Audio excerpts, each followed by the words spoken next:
नमस्कार, मैं हूं विद्यासागर। स्वागत है आप सभी का दिल्ली लाइव में। तो दिल्ली और केंद्र सरकार एक बार फिर आमने सामने आ गई है। घर घर राशन योजना को लेकर मुख्यमंत्री अरविंद केजरीवाल ने प्रधानमंत्री नरेंद्र मोदी को पत्र लिखा है।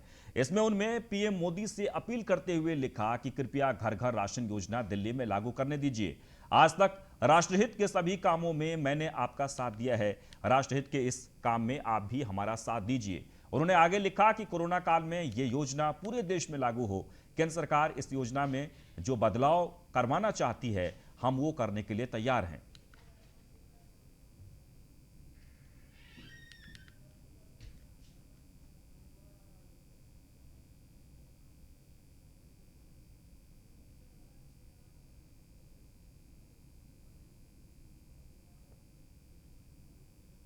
तो दिल्ली सरकार ने 45 साल की उम्र से ऊपर के लोगों के लिए एक स्पेशल अभियान शुरू किया है। जहां वोट वहां वैक्सीनेशन।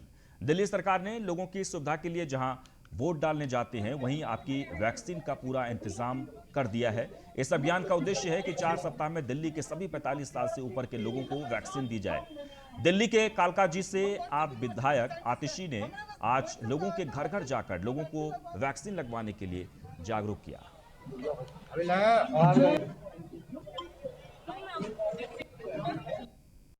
करिए जहां वोट वहीं वैक्सीन। हमारे साथ इस समय मौजूद हैं आतिशी जी, हम इनसे बात करेंगे जो आज इस कैंपेन करें। हम क्या कहेंगे आज इस कैंपेन के बारे में?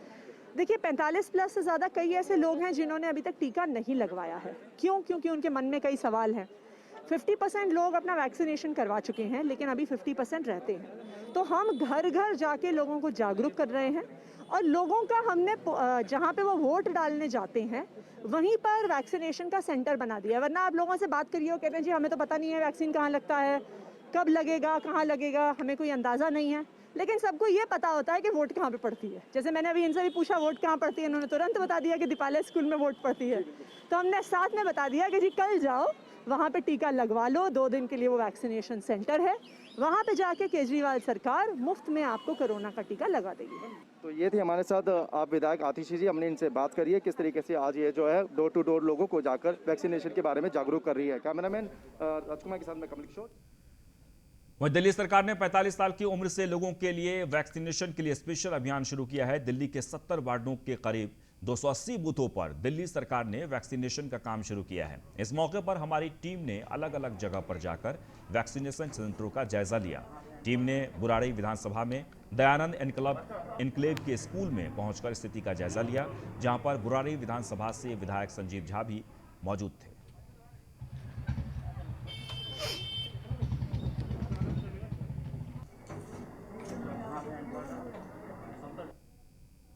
और मरीजों के लिए डोर टू डोर वैक्सीनेशन की एक मुहिम शुरू करी है और हमारे साथ हैं संजीव झा जी, बुराड़ी से विधानसभा से एमएलए।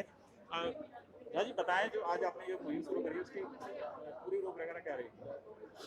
और देखिए, दिल्ली सरकार के मुख्यमंत्री अरविंद केजरीवाल जी ने कहा है कि अब हर एक विधानसभा में जहां पोलिंग सेंटर है, यानी जहां वोट वहीं वैक्सीन, ये अभियान शुरू किया गया। जो 45 प्लस के जो लोग हैं उनकी एक एक व्यक्ति की वैक्सीनेशन हो जाए, इसकी शुरुआत कर रहे हैं। आज बुराड़ी विधानसभा के ऑस्कर पब्लिक स्कूल है जहां पे वैक्सीनेशन का काम चल रहा है। मुझे पूरी उम्मीद है कि हमारे 3 दिन लगातार हमारे बीएलओज, हमारे सिविल डिफेंस के स्टाफ जा करके पहले रजिस्ट्रेशन लोगों का किया है, अब उनको बुला के वैक्सीनेशन करा रहे हैं। वहीं दिल्ली में आम आदमी पार्टी की सरकार ने 70 वार्डों के 280 बूथों पर वैक्सीनेशन का काम शुरू किया है। आम आदमी पार्टी के नेता घर घर जाकर लोगों को इस बारे में जागरूक कर रहे हैं। तिमारपुर विधानसभा से विधायक और विधानसभा में आम आदमी पार्टी के मुख्य सचेतक दिलीप पांडे ने मुखर्जी नगर के भाई परमानंद कॉलोनी में घर घर जाकर लोगों को टीकाकरण के बारे में जागरूक किया। उन्होंने कहा कि यह टीका पूर्ण रूप से सुरक्षित है। कोरोना से बचाव के लिए टीका ही एकमात्र विकल्प है।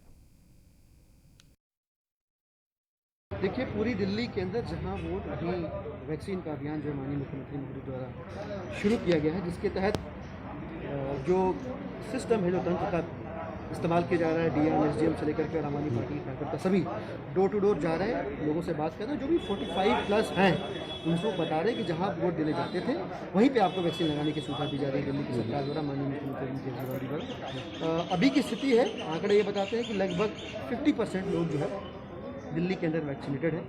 और बाकी के जो बचे हुए लोग हैं उसमें से 15% के आसपास ऐसे लोग हैं जिनको या तो अभी भी कोविड से नेगेटिव हुए या कोवैक्सीन लगवाई हुई। शेष 25-30 लोगों को वैक्सीन लगवाने के लिए इस अभियान को शुरू किया गया है, सुविधाजनक तरीके से वॉकेबल डिस्टेंस पे वो वैक्सीन लगवा सकें। और अगर कोई मन में कन्फ्यूजन हो, कोई भ्रांति हो, कोई संदेह हो, तो इस डोर टू डोर वॉक के दौरान जो है हम उस भ्रांति को, उस कन्फ्यूजन को दूर करने की भी कोशिश करते हैं।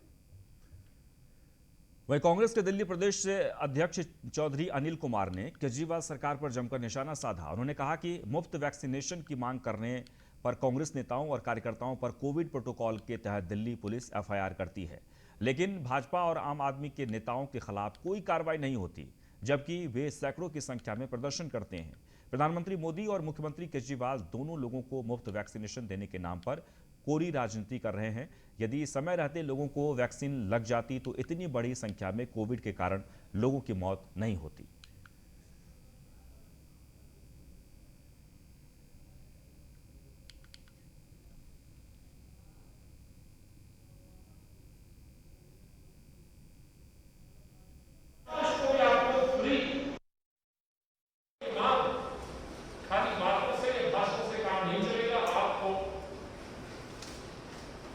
जल्द से जल्द वैक्सीन उपलब्ध करानी है। अरविंद के बयान को मैं रिपीट नहीं करना चाहता हूं, लेकिन जिस तरह से फिर एक बार पूरा करने वाले बयान है, कहीं की तैयारियों की हमें सच्चाई इसमें नजर नहीं आती। कई बड़े चैलेंजेस हैं, 14,000 बूथ का जिक्र किया गया है।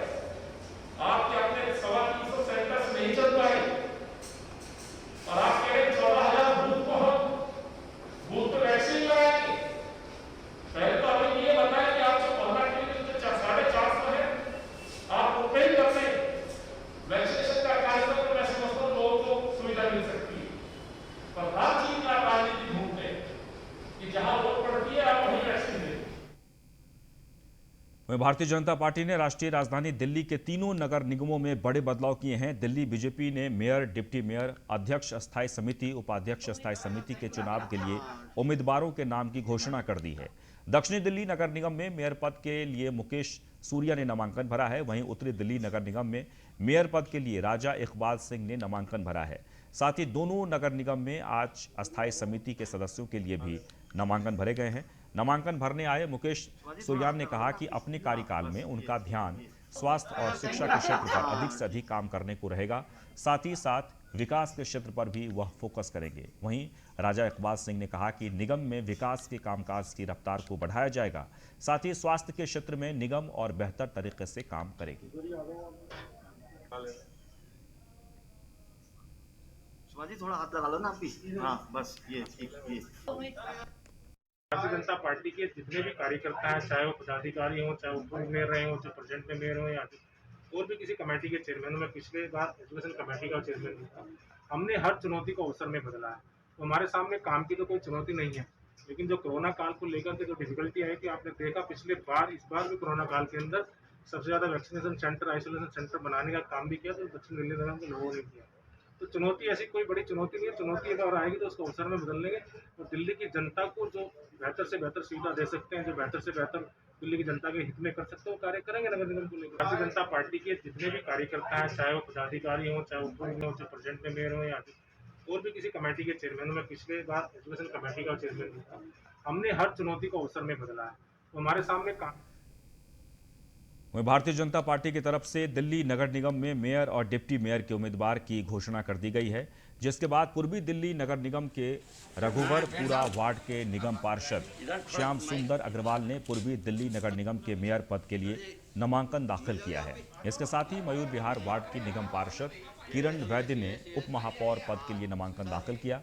इस मौके पर पूर्व मेयर हर्ष मल्होत्रा, पूर्वी दिल्ली नगर निगम के मेयर निर्मल जैन सहित कई निगम पार्षद और भाजपा कार्यकर्ता मौजूद रहे। इस मौके पर श्याम सुंदर अग्रवाल ने श्रेष्ठ नेतृत्व का धन्यवाद देते हुए कहा कि उनका प्रयास लगातार जारी रहेगा। भारतीय जनता पार्टी दिल्ली प्रदेश के नेतृत्व ने वर्ष 2021-22 के लिए महापौर पद का दायित्व भाई श्याम सुंदर जी को सौंपा है। अब तक महापौर पद के रूप में मैं काम कर रहा था, इसके बाद में भाई श्याम सुंदर जी करेंगे और हम सब मिलकर के भाई श्याम सुंदर जी के निर्देशन में हम सब काम करेंगे। मैं अपनी तरफ से उनको बहुत बहुत शुभकामनाएं देता हूं। अपनी पार्टी भारतीय जनता पार्टी के शीर्ष नेतृत्व का बहुत बहुत धन्यवाद करना चाहूँगा, जिन्होंने मुझ पर इतना विश्वास किया है। मैं उनके विश्वास को टूटने नहीं दूँगा और ऐसे हम लोग काम करेंगे ताकि पार्टी का जनाधार भी बढ़े, पार्टी भी आगे बढ़े। और मैं धन्यवाद करना चाहूँगा अपने आदरणीय महापौर निर्मल जैन जी का, जिन्होंने बहुत ही अच्छे काम किए हैं। हमने उनके नेतृत्व में बहुत कुछ सीखा है और आगे भी सीखेंगे। उनके सहयोग के बिना कुछ भी संभव नहीं है, उनका सहयोग हमेशा लेते रहेंगे। मैं हर्ष जी का भी बहुत बहुत धन्यवाद करता हूँ और जो अपने नेता सदन बने हैं सतपाल जी, उनको भी बधाई देता हूँ और पवार जी को भी स्टैंडिंग कमेटी के लिए बहुत बहुत बधाई देता हूँ। तो अपनी party Bharatiya Janata party. Supreme court ने कोरोना काल में अनाथ हुए बच्चों लालन पालन से लेकर शिक्षा तक की व्यवस्था को लेकर कई बड़े आदेश दिए हैं। देश की सर्वोच्च अदालत ने कहा कि कोरोना के कारण जिन बच्चों ने अपने माता पिता या अभिभावक को खो दिया है, उनके पालन पोषण और पढ़ाई लिखाई सुनिश्चित करने की जिम्मेदारी सरकारों की है। इस आदेश पर दिल्ली सरकार में पूर्व डिप्टी स्पीकर विधानसभा शालीमार बाग वंदना कुमारी का यह कहना है कि कोर्ट के ऑर्डर तो आज आए हैं, लेकिन दिल्ली सरकार पहले से ही इस बात को लेकर सजग थी। इस वक्त मेरे साथ मौजूद हैं एमएलए शालीमार बाग और फॉर्मर डिप्टी स्पीकर विधानसभा से वंदना जी। वंदना जी, कोर्ट ने आज ऑर्डर किया है कि जितने अनाथ बच्चे हुए राज्य सरकार इनका दायित्व संभाले, पढ़ाई खर्चा ये सब, और दिल्ली सरकार पहले से ऐलान कर चुकी थी। आप क्या कहेंगे? देखिए, दिल्ली सरकार हर काम में कोई भी, आपने देखा कोरोना के प्रोटेक्शन से लेके कोरोना की मैनेजमेंट से लेके सभी काम में दिल्ली को सीख के ही आगे बात होती है। और दिल्ली सरकार ने जितने भी कोरोना से पीड़ित साथी हैं, या हमारे बच्चे हैं, या महिलाएं हैं, या हमारे डिपेंडेंट जैसे बड़े बुजुर्ग हैं, सबके लिए उन्होंने एक स्कीम निकाली है और हर को बेनिफिट देने के लिए वो तैयार है, और जहाँ जिसकी ज़रूरत है। और उन्होंने अनाथ बच्चे की परवरिश के बाद उनकी पढ़ाई, और पढ़ाई में जब वो बच्चे कुछ करना भी चाहते हैं उनकी भी पढ़ाई के लिए दिल्ली गवर्नमेंट ने सुनिश्चित किया है एक सम अमाउंट जिसके उनको दी जाएगी। और साथ में हायर एजुकेशन के लिए भी उन्होंने, बच्चा अगर कुछ करना चाहता है उसके लिए भी उन्होंने एक प्रावधान रखा है जो उनको हम पूरी प्रोटेक्शन देंगे। और दिल्ली के डिफेंस कॉलोनी में सांसद मीनाक्षी लेखी, निगम पार्षद सीमा भूपेंद्र मल्लिक और RWA के वाइस प्रेसिडेंट अजय कुमार ने MCD के फ्रंटलाइन वर्कर्स को मास्क और सैनिटाइजर वितरण किए। इस दौरान मीनाक्षी लेखी ने लोगों से अपील की कि लॉकडाउन खुल रहा है, इसका मतलब ये नहीं है कि कोरोना बीमारी चली गई है। कोविड इम्पैक्ट नहीं करेगा बल्कि ज़्यादा खतरा और बढ़ेगा, इसलिए सभी लोग अपना ध्यान रखें। जैसे दिल्ली के अंदर जो कोरोना के केस कम घटते नजर आ रहे हैं, इस समय मैं मौजूद हूँ डिफेंस कॉलोनी के डी ब्लॉक के अंदर, जहां से भाजपा के जो सांसद मीनाक्षी लेखी जी हमारे साथ मौजूद हैं, काउंसलर जो है सीमा भूपेंद्र जी हैं, एरिया के जो वाइस प्रेसिडेंट है अजय कुमार जी वो भी हमारे साथ मौजूद है, हम सीमा कंधारी जी भी यहाँ पे मौजूद है। हम इनसे बात करेंगे जो सेवाई संगठन के रूप में ये बना रही हैं। लॉकडाउन खुल रहा है तो लोगों का आपस में संपर्क बढ़ेगा, और जब संपर्क बढ़ेगा तो केयरफुल रहने की भी ज़्यादा ज़रूरत है।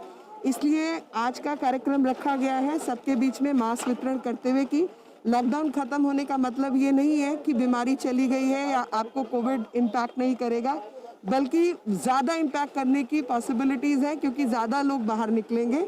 इसलिए ध्यान रखना है, सबको अपना ध्यान रखना है, सोशल डिस्टेंसिंग भी मेंटेन करनी है और मास्क भी पहनना है, हाथ भी धोते रहना है। हमारे साथ जो है यहाँ पर वाइस प्रेसिडेंट अजय कुमार जी भी मौजूद हैं। जिस तरीके से रोटरी क्लब के साथ ही अपना एक जो है लोगों को मास्क बांटने की जो है अभियान यहाँ पर चल रहा है।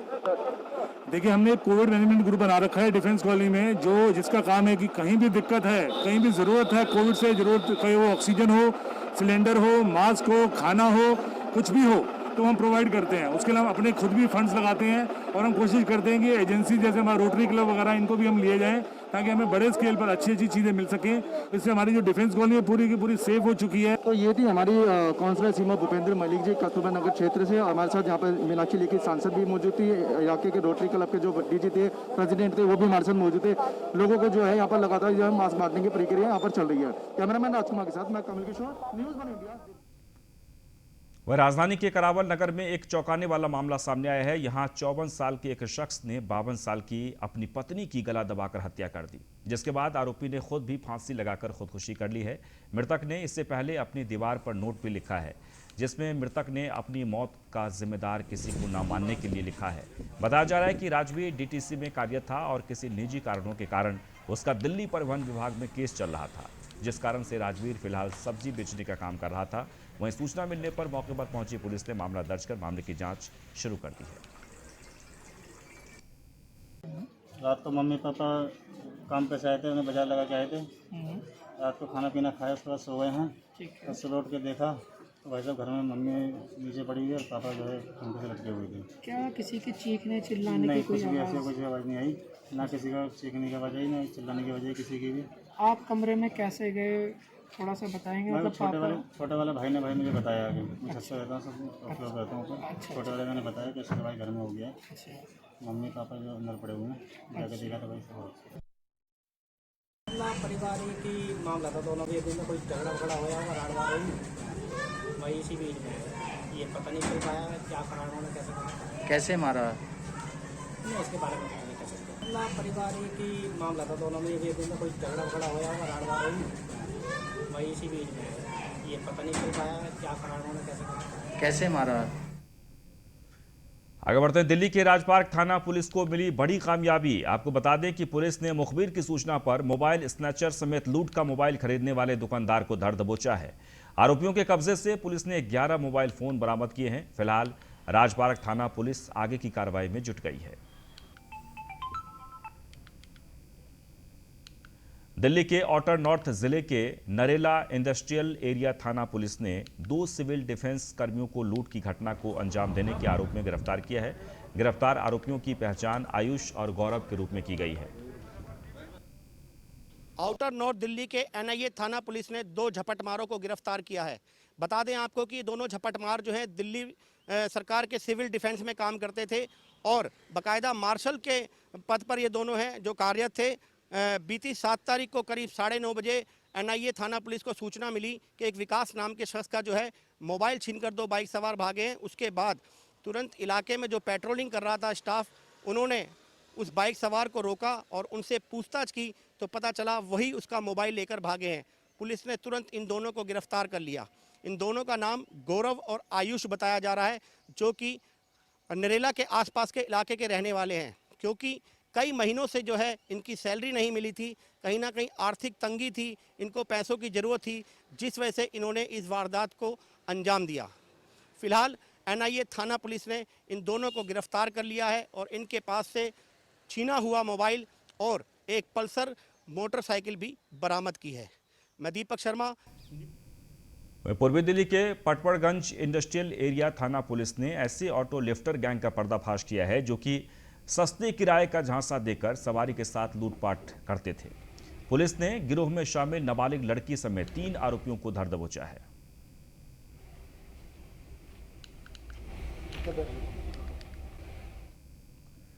दिल्ली पुलिस ने नशीली दवाओं की तस्करी करने वाले गिरोह पर बड़ी कार्रवाई की है। कार्रवाई के दौरान ट्रामाडोल हाइड्रोक्लोराइड की 42,000 गोलियां जब्त की है।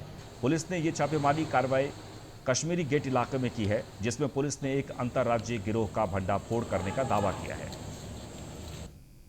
पुलिस स्टेशन कश्मीर गेट इलाका में और 2 जून को टिकट चेकिंग चल रही थी।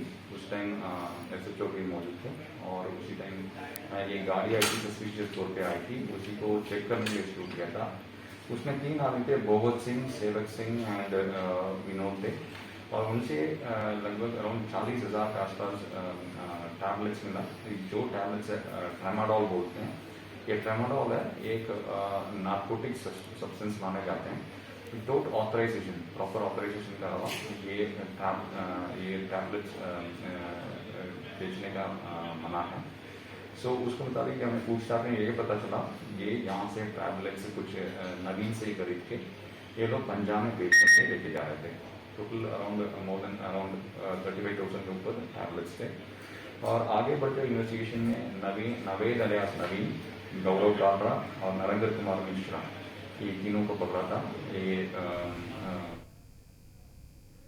वहीं दिल्ली के मंगोलपुरी थाना पुलिस को उस समय बड़ी सफलता हाथ लगी जब एक हिस्ट्री शीटर स्नैचर को बुजुर्ग महिला के गले से सोने की चेन छीनकर मौके से फरार हो गया। पुलिस ने मामले में तत्परता दिखाते हुए आरोपी को धर दबोचा, साथ ही उसकी निशानदेही पर सोने की चैन भी बरामद कर ली है। वहीं पुलिस के मुताबिक आरोपी मंगोलपुरी इलाके का हिस्ट्री शीटर है और पिछले साल दिसंबर में जेल से जमानत पर बाहर आया था।